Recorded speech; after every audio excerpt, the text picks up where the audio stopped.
يا نفس إن لم تظفري لا تجزعي.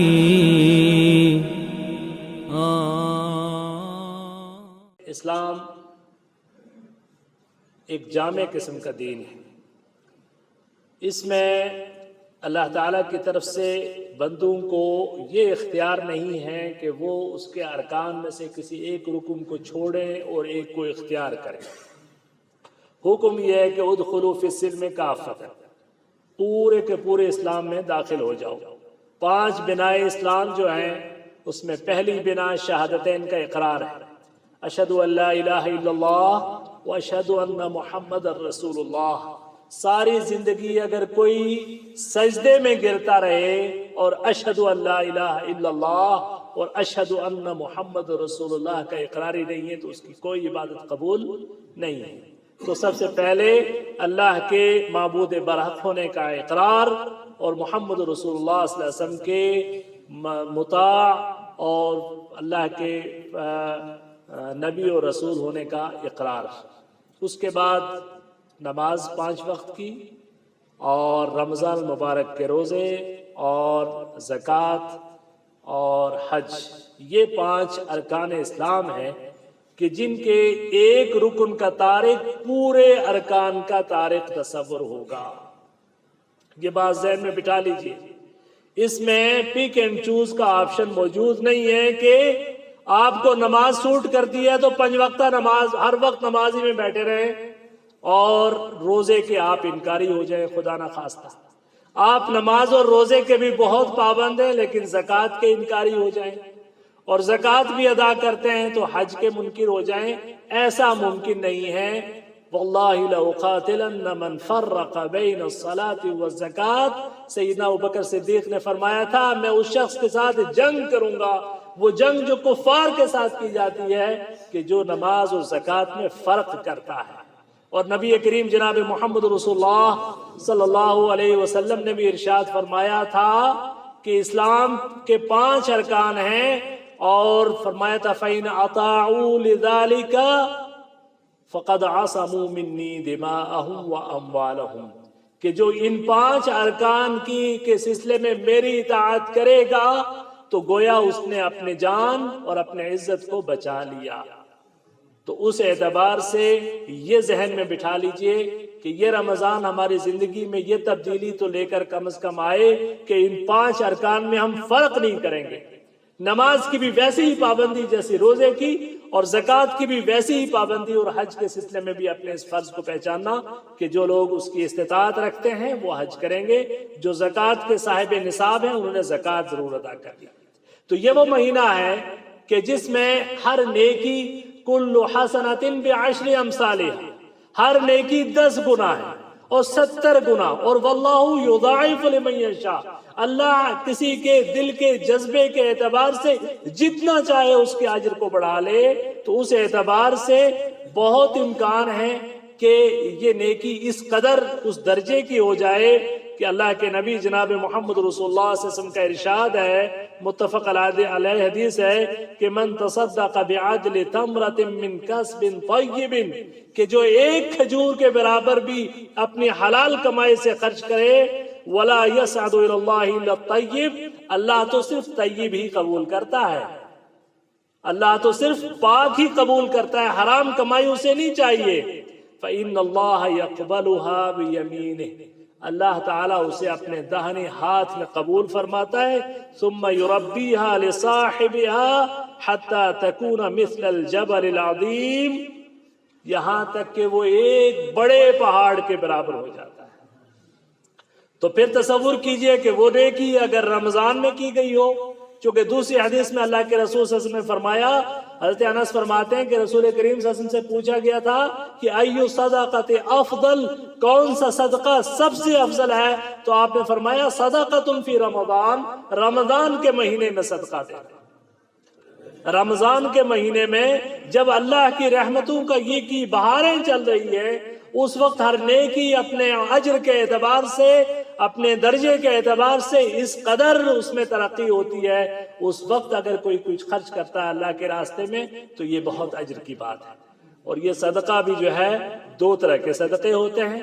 ایک نفل صدقہ ہے اور ایک فرض صدقہ ہے۔ فرض صدقہ زکوٰۃ اور عشر اور فطرانہ کہلاتا ہے، اور نفل صدقہ جو بھی آپ اللہ کے نام پر کسی بھی ضرورت مند، محتاج، پڑوسی، رشتہ دار، قرابت دار، کسی کو بھی جو کچھ دیتے ہیں وہ نفل صدقہ ہے، اور وہ بھی دینا چاہیے، اس کا بھی معمول ہونا چاہیے۔ اللہ کے رسول نے فرمایا کہ احب الاعمال اللہ ادومها وان قل، اللہ کو وہ اعمال سب زیادہ پسند ہیں جو ہمیشہ کیے جائیں، کم ہی کیوں نہ ہو۔ تو ایک معمول بنا لیں کہ کچھ نہ کچھ دینا ہے اللہ کے راستے میں کسی نہ کسی کو، تو یہ ایک معمول اچھا ہے۔ اور ان صدقۃ تطفئ غضب الرب، اور اس نفلی صدقے کے بارے میں اللہ کے رسول نے فرمایا کہ یہ رب کے غضب کو جو ہے مٹا دینے والا ہے، وَتَقِي مِن مِیتَةِ السُّوء، اور بری موت سے بچاتا ہے۔ جو لوگ سفر میں نکلتے ہیں، کہیں دور جانا ہے انہوں نے، تو اس چیز کا اہتمام کریں کہ کچھ نہ کچھ صدقہ کر کے نکلیں۔ مساجد میں صندوق رکھے ہوتے ہیں، بھئی اس میں کچھ نہ کچھ ڈال دو، کسی کو ضرورت مند کو کچھ نہ کچھ دو۔ جب بھی سفر پہ نکلو، سفر میں یہ جو اچانک موت ہے، حادثے کی موت ہے، اس طرح سے بچنا چاہتے ہیں تو اللہ کے رسول کا بتایا وہ نسخہ ہے کہ یہ صدقہ جو ہے اس کے لیے بہترین علاج ہے۔ آج سارے کے سارے لوگ ایک وبا کے شکار ہیں، ہسپتالوں میں لاکھوں اور کروڑوں خرچ کرتے ہیں۔ اللہ کے نبی صلی اللہ علیہ وسلم کا بتایا ہوا نسخہ ہے کہ داؤ مرضاکم بالصدقہ، اپنے بیماروں کا صدقے کے ذریعے علاج کرو علاج۔ کسی ضرورت مند، کسی دکھی، کسی پریشان، کسی حاجت مند کے دل سے دعا نکلی تو لا علاج بیماریاں بھی اللہ تعالیٰ درست کر دیتا ہے۔ اللہ تعالیٰ قدیر ہے۔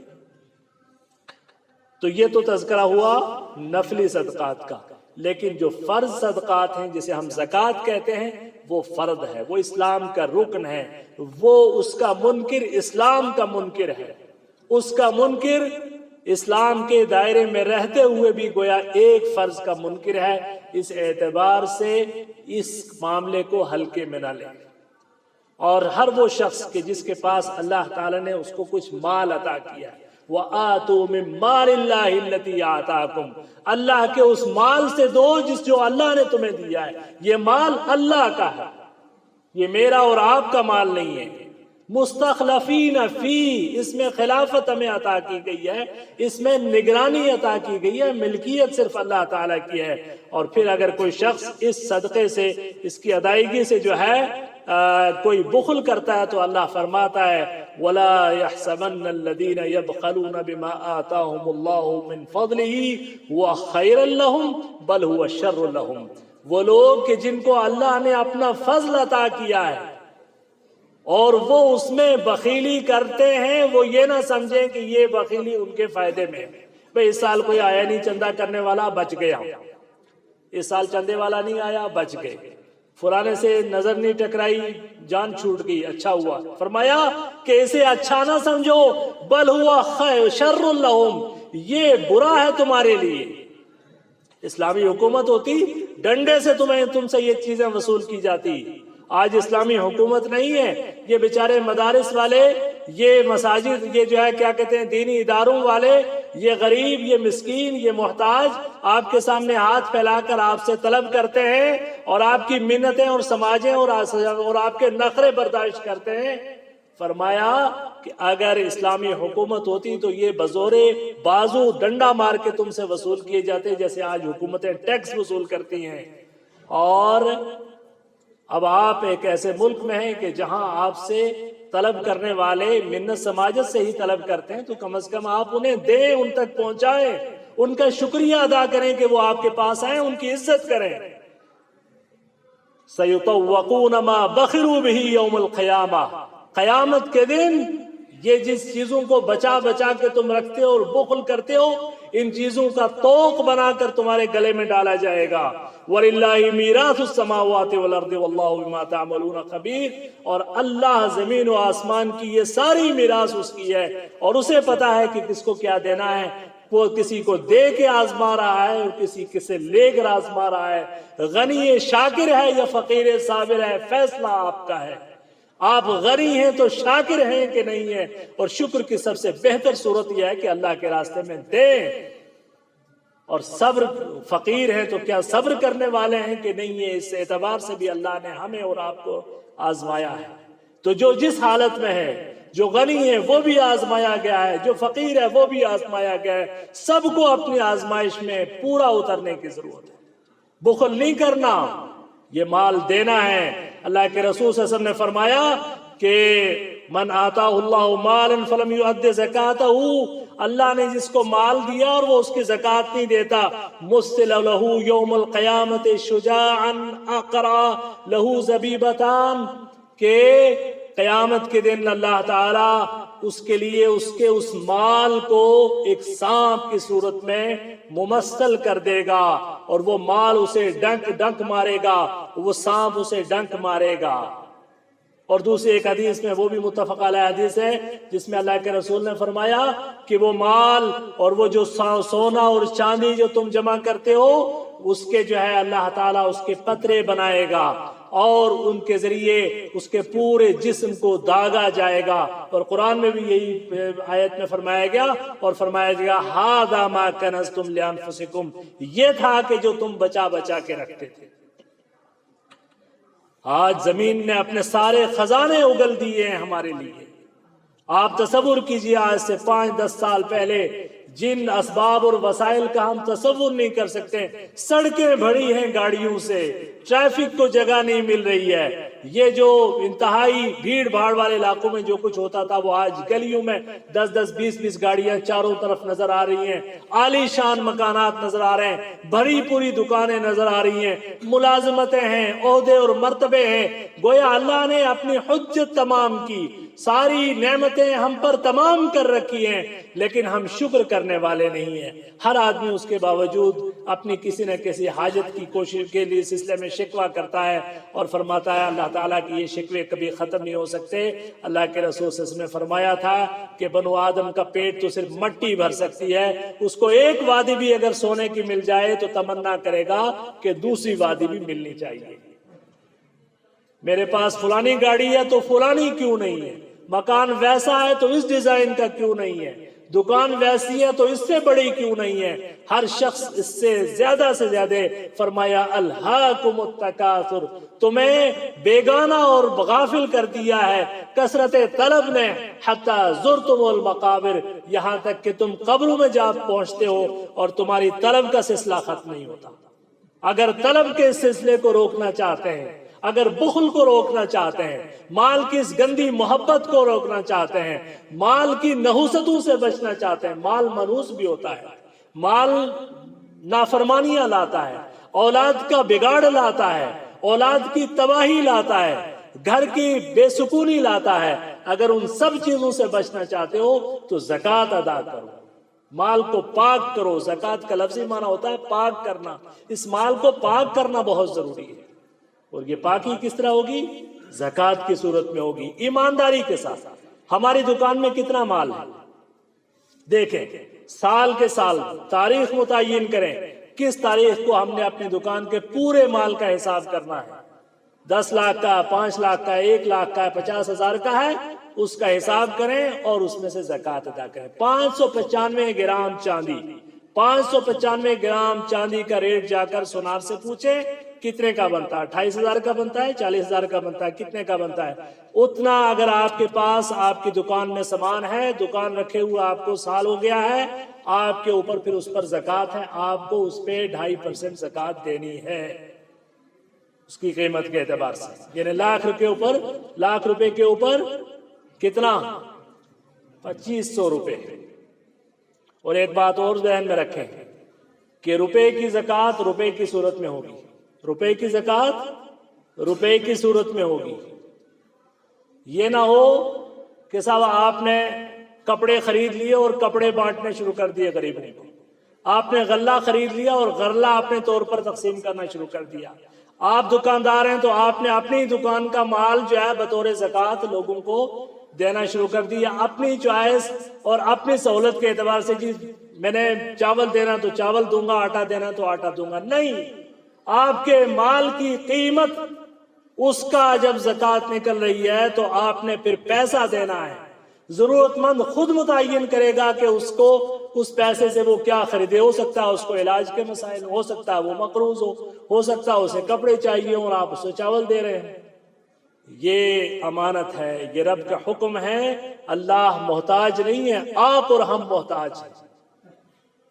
تو زکوٰۃ کی دو بنیادی شرطیں ہیں کہ اس میں سال گزرنا چاہیے اور اس میں نصاب پورا ہونا چاہیے۔ اس نصاب کے اعتبار سے یہ زکوٰۃ ادا کیجئے، یہ اللہ تعالیٰ کا فرض ہے، یہ اللہ تعالیٰ کا حق ہے۔ اس حوالے سے بہت ساری آیات اور بہت ساری حدیثیں جو ہے میں لکھ کر لایا تھا، لیکن ظاہر ہے وقت بہت مختصر ہوتا ہے۔ آخری بات ختم کر کے یہ جو ہے اس سلسلے کا زکوٰۃ کا بیان ختم کرتے ہوئے آخری حدیث محمد رسول اللہ صلی اللہ علیہ وسلم کی بیان کروں گا۔ محمد رسول اللہ سچے تھے اور ان کی سچائی کی گواہی اللہ تعالیٰ نے دی ہے، اور اگر وہ کسی بات کو بہت قسم کھا کر کہیں تو یقین مانیے کہ اس سے زیادہ سچی بات کا تصور روئے زمین پر نہیں ہو سکتا۔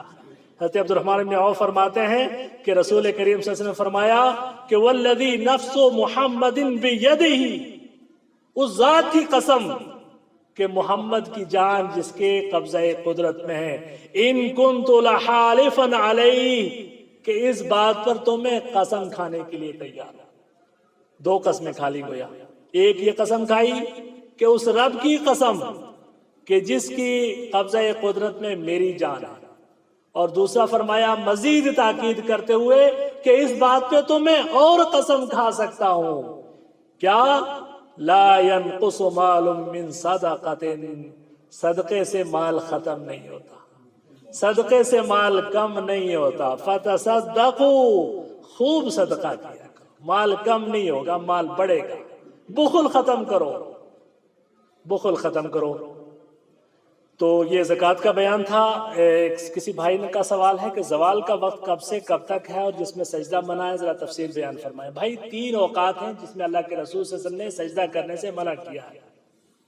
ایک عین جب سورج طلوع ہو رہا ہوتا ہے، نکل رہا ہوتا ہے، ایک جب سورج بالکل نصف النہار پہ ہوتا ہے، اور ایک جب سورج ڈوب رہا ہوتا ہے۔ یہ 3 اوقات ہیں ممانعت کے۔ اب ان اوقات کا ہمیں پتہ کیسے چلے گا؟ کیونکہ یہ وقت بدلتے رہتے ہیں، روز کیلنڈر آپ دیکھیے وہ سامنے لگا ہوا ہے، نماز کی تقویم، اور اس میں 1 منٹ آگے پیچھے ہوتا رہتا ہے۔ تو آسان سی بات یہ ہے کہ آج اگر صبح سورج طلوع ہوا ہے 7:01 پر یا 7 بجے، مثال کے طور پر کہہ رہا ہوں، اگر آج صبح سورج طلوع ہوا ہے 7 منٹ پہ، تو اس طلوع ہونے کے اس 7 منٹ سے پہلے کے جو 15 منٹ ہیں وہ ممنوع وقت ہے۔ وہ کتنا؟ وہ 15 منٹ ممنوع وقت ہے۔ ظہر کا اگر ٹائم شروع ہو رہا ہے آج اگر 12:28 پہ، تو اس سے پہلے کے جو 15 منٹ ہیں، اس 28 منٹ سے پہلے کے جو 15 منٹ ہیں وہ زوال کا وقت ہے۔ اسی طریقے سے غروب کا وقت جب اگر آج 7:18 پہ شام کا غروب آفتاب کا وقت ہے، تو اس سے پہلے کے جو 15 منٹ ہیں یہ ممنوع وقت ہیں، اس میں نفل ادا نہیں کرنا ہے۔ لیکن اگر کسی کی فجر کی نماز فرض رہ گئی ہے تو وہ اس ممنوع وقت میں بھی پڑھ سکتا ہے۔ اور کوئی نماز، مثلا کوئی بیمار تھا، اس کا افاقہ ہو گیا، بے ہوش تھا، ہوش میں آ گیا، مسافر تھا، سفر سے لوٹا ہے، تو وہ زوال کے وقت بھی فرض نماز فجر کی رہی ہوئی پڑھ سکتا ہے۔ اسی طریقے سے عصر کسی کی رہی ہوئی ہے کسی عذر کی وجہ سے، شرعی عذر کی وجہ سے، تو وہ غروب کے وقت بھی پڑھ سکتا ہے، نفل سے منع کیا گیا۔ ٹھیک ہے، تو یہ مسئلہ امید ہے کہ آپ کے سامنے واضح ہوگا۔ اقول قولی ھذا واستغفر اللہ لی ولکم ولسائر المسلمین فاستغفروہ انہ هو الغفور الرحیم، وآخر دعوانا الحمد للہ رب العالمین۔